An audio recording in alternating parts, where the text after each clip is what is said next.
My father-in-law, Harold said, I'll be going to every doctor's appointment to approve medical decisions. When I argued, he showed me a power of attorney form with Michael's signature on it. I was furious and made a call. The next time he showed up at the doctor's office, security stopped him. Harold has always been controlling. He doesn't just give advice, he tries to run everything. He thinks his opinions should be followed no matter what. And if you disagree, too bad. Michael grew up with him always around, making decisions for him. It took a long time for Michael to start standing up for himself.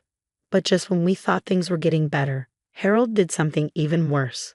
A few months ago, Michael wasn't feeling well. He was tired and out of energy, but he didn't think much of it. When the doctor found some worrying results, more appointments were scheduled. We were stressed. Michael leaned on me for support, but then Harold decided he needed to step in.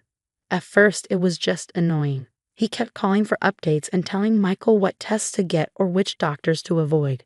He even suggested some unproven treatments instead of actual medicine. Then Harold showed up at one of Michael's appointments. I walked in, expecting a quiet wait, but saw Harold sitting there like he belonged. I'm here to make sure things are done right, he said. I was shocked. Michael and I have this covered, I told him, but he just shook his head like I was clueless. No, dear, I will be making the decisions. You don't have the authority. Excuse me? I was angry, but didn't want to make a scene. I pulled Michael aside and asked if he had invited his dad. Michael looked embarrassed. No, he just showed up. I didn't think he'd actually do this. That should have been the end of it, but Harold didn't leave. He followed us into the room. When the nurse asked Michael about his symptoms, Harold answered. When the doctor asked about his history, Harold spoke up before Michael could. I looked at Michael, hoping he'd tell his dad to stop, but he just let him take control. That's when I realized Harold thought he had the right to make these decisions. After the appointment, I confronted Harold. You don't get to make Michael's medical decisions, I said. He's an adult. Leave him alone. Harold smiled smugly. Oh, but I do, he said, then showed me a power of attorney form with Michael's signature. I felt sick. This gives me the right to make medical decisions, Harold said. I'll be at every appointment from now on. I couldn't believe it. I grabbed the paper and read it. Michael's name and signature were there, but it didn't look right. I showed it to Michael. Did you sign this? I asked. He looked at it and turned pale. I never signed this. Harold's smile wavered. This is your signature, he said, trying to sound convincing. Michael shook his head. I didn't sign it. I wouldn't have agreed to this. Harold laughed. You must have forgotten. We talked about it, and you agreed. Michael clenched his fists. No, I didn't. Harold shrugged. Well, it's done now. I was furious. No, it's not. I took the form home and studied it. The signature looked off. It didn't match Michael's usual writing. I took a picture of it and sent it to my lawyer, then called the hospital's legal department to ask what could be done. They said they would handle it. A few days later, when Harold showed up for another appointment, security stopped him. He tried to act like he owned the place, but 2 guards stepped in front of him. Sir, you're not allowed to be here, one said. Harold was stunned. What do you mean? You don't have legal authority over the patient's medical decisions, the other guard said. You need to leave. Harold looked shocked. I have power of attorney. The guard flipped through some papers. Not anymore, he said. I stood by watching. Michael stepped up beside me and finally looked his father in the eye without backing down. Leave, Dad, Michael said. Harold glared at him, anger burning in his eyes. You're making a mistake. Michael didn't flinch. No, you did. Harold opened his mouth to argue, but the security guard stepped closer. He clenched his jaw, his fists tightening. Finally, he turned and walked away. You'd think Harold would learn from that, but people like him don't give up easily. At first, everything seemed calm, too calm. We almost thought we had won. Harold stopped showing up uninvited. He wasn't calling or texting all the time. But then the bills started arriving.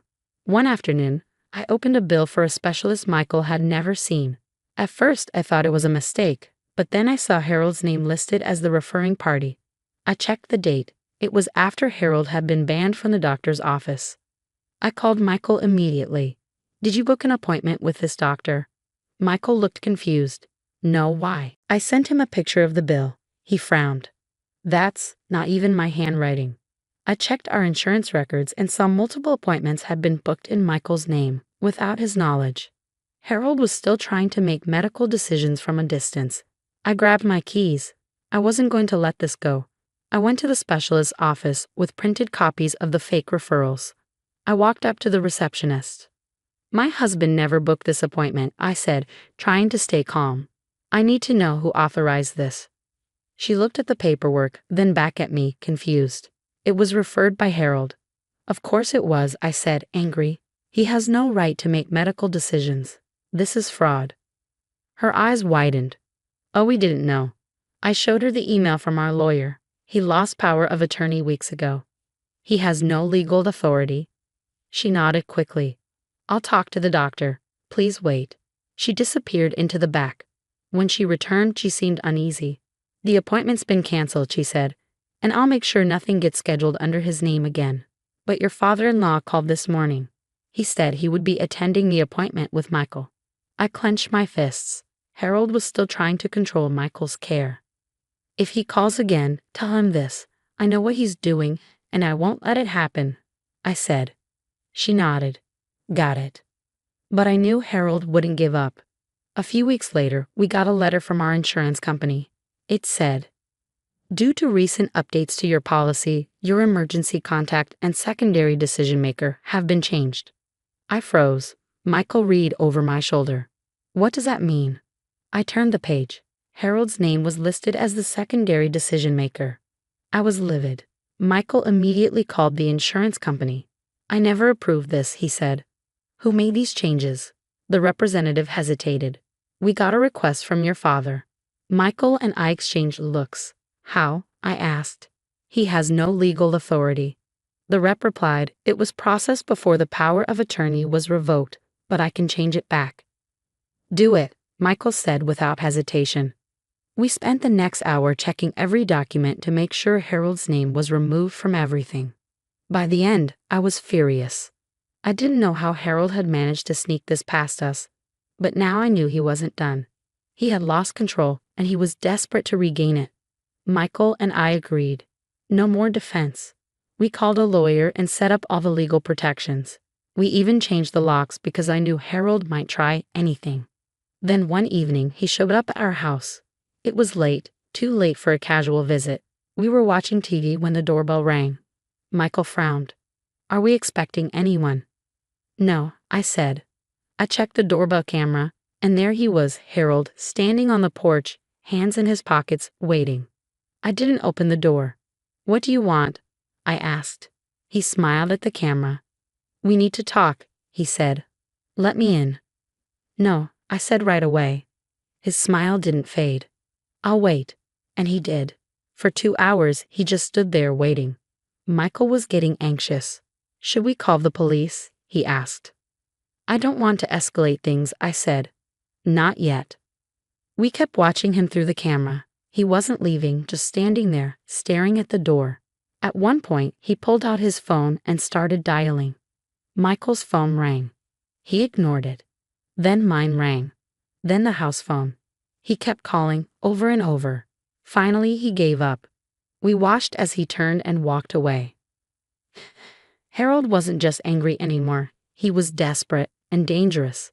I knew this wasn't over. He had already crossed so many lines, but every time we thought we had shut him out, he found a new way to push back in. A few days after the fake 911 call, I got a knock at the door. 2 police officers stood outside, and my stomach dropped. "Ma'am, we received a welfare check request for Michael. Is he home?" Michael stepped into view. "I'm right here." The officers nodded. "Your father called us. He said he hasn't been able to reach you. He's concerned for your safety." I laughed loudly, the sound cold and bitter. Michael's face twisted with anger. "We're fine," I said. "He's lying." The officers exchanged a look. "Mind if we come in just to confirm?" Both Michael and I knew refusing would only make things worse, so we let them in. They did a quick sweep of the house, no signs of distress, no reason for concern. One of them sighed. "Sorry about this. False reports happen." We knew exactly what this was. Harold had figured out how to weaponize the police. He could send them to our door at any time, and now he had. And it worked. It felt like he had learned a dangerous new trick. Michael ran a hand through his hair, looking defeated. This isn't going to stop, is it? I exhaled slowly, the weight of it all settling in. No, I said firmly, but we're going to end it. Harold wasn't just targeting Michael's medical decisions anymore. He was trying to control our entire lives, and I had a feeling things were about to get worse. That night, we were sound asleep when the pounding on the front door startled us awake.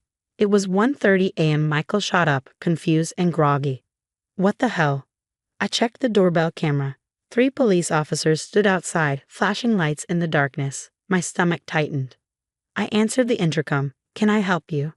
Ma'am, we received a 911 call from this address.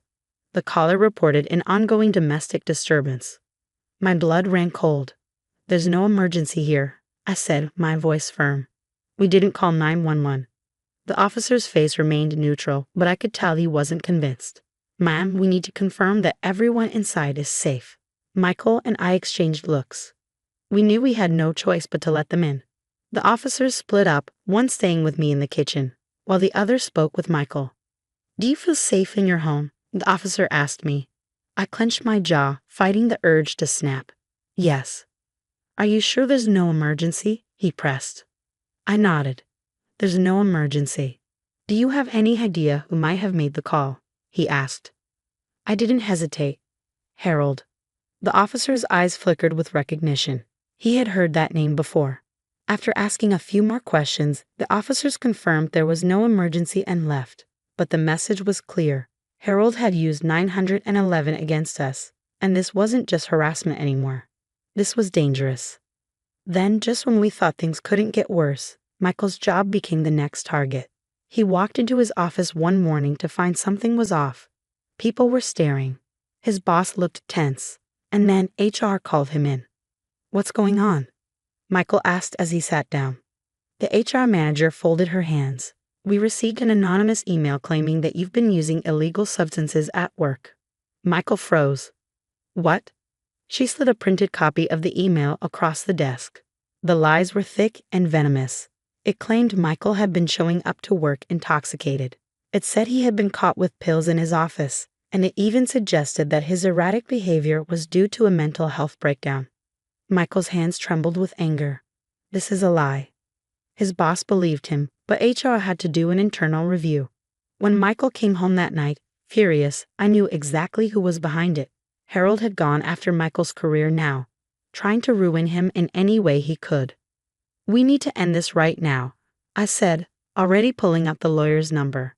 The next morning, we went straight to our lawyer and filed for a restraining order. The fraudulent medical claims, the fake police reports, and now this, Harold had gone too far. But then Harold struck again. 2 days later, we received a letter from his lawyer. Michael opened it, read the first few lines, and went pale. What? I asked, my stomach twisting into a knot. He handed me the letter. Harold was suing us for elder abuse. He claimed we had been financially exploiting him, neglecting him, and emotionally abusing him by cutting off contact. He even had witnesses lined up, his new wife and some distant relatives we hadn't seen in years. Michael ran a hand through his hair, looking devastated. He's trying to flip the narrative.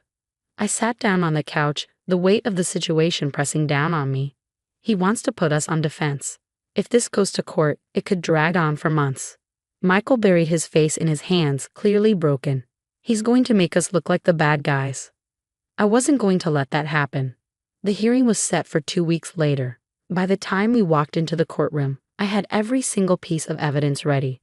The forged power of attorney highlighted. The fake medical appointments documented.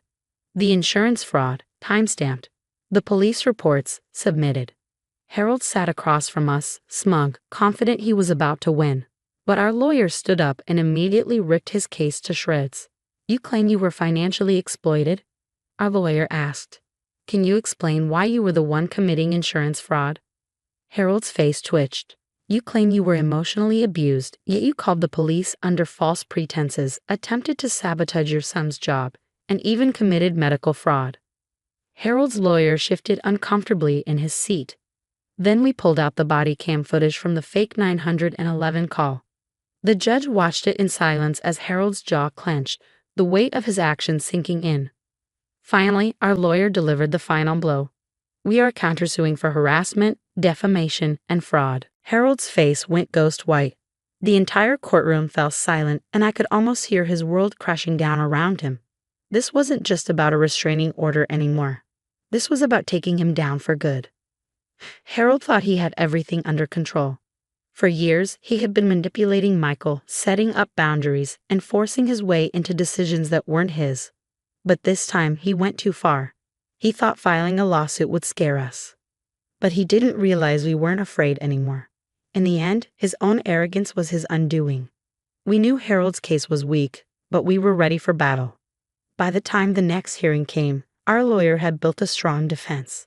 Harold had forged a power of attorney, faked medical appointments, tried to control our insurance, used 911 against us, and sabotaged Michael's job, all while claiming we were the ones who had abused him. The courtroom was packed. Harold had brought his new wife, some distant relatives, and a few friends to watch. He wanted a spectacle, but he didn't realize he was about to become the main attraction. Harold's lawyer went first. He stood up and said something ridiculous. "Your Honor, my client is a loving father who has been unfairly cut off from his son's life. He's a victim of emotional neglect and manipulation by his daughter-in-law." I couldn't help but laugh. The judge shot me a look, but I didn't care. Michael squeezed my hand. He looked calm, but I could feel his tension. This was his moment. When it was our turn, our lawyer didn't hold back. "Your Honor, my clients have been harassed, stalked, and manipulated by the plaintiff. I'm here to show that this lawsuit is just a desperate attempt to keep control." Then he laid out the evidence: the forged power of attorney, emails showing Harold made medical appointments in Michael's name, insurance records proving he changed Michael's emergency contacts, the 911 call transcript from the fake domestic violence report, and a report from Michael's job showing Harold's attempt to destroy his career. Harold's lawyer looked pale. The judge flipped through the documents, silent. Our lawyer spoke again. "I'd also like to call a witness." The doors opened, and in walked Harold's new wife. She looked nervous, like she hadn't slept in days. When she saw Harold, she stiffened, but she didn't sit next to him. She sat next to us. The courtroom buzzed with surprise. "I have something to say," she said, her voice shaking. "I can confirm Harold forged the power of attorney." Harold's face went red. "What are you doing?" he hissed. She ignored him. "I saw him do it. He practiced Michael's signature. He told me it was the only way to control everything. He said Michael couldn't make his own medical decisions, so he had to force it." Michael exhaled sharply. Harold's lawyer looked horrified. The judge leaned forward. "Are you saying you were aware of fraudulent activity?" the judge asked. "Yes," she said, swallowing hard. Harold slammed his fist on the table. "You traitor." The judge banged his gavel. "Control yourself, Mr. Patterson." The tension in the room was thick. Harold turned to his wife, his face red with rage. "You knew this would happen if you crossed me." She flinched. Michael stood up. "You've controlled people your whole life, Dad, but not anymore." Harold didn't say anything. For the first time, he looked scared. His world was falling apart, and he had nowhere to hide. The judge ruled in our favor. Harold's lawsuit was dismissed, and we won our counter-lawsuit for harassment and fraud. The forged power of attorney was officially recognized as evidence of fraud. Harold was hit with legal fees, a permanent restraining order, and potential criminal charges for forgery. But the best punishment? His entire family saw him for who he really was. His wife filed for divorce a month later. His friends cut ties with him after learning the truth. Even Michael's distant relatives apologized for believing him. Harold lost everything. For the first time, he had no control over anything. A few months later, Michael and I sat on our porch drinking coffee. He seemed lighter, like a weight had been lifted off his shoulders. I reached for his hand. "You okay?" He nodded. "I am now." I squeezed his hand. After everything we'd been through, we finally had peace.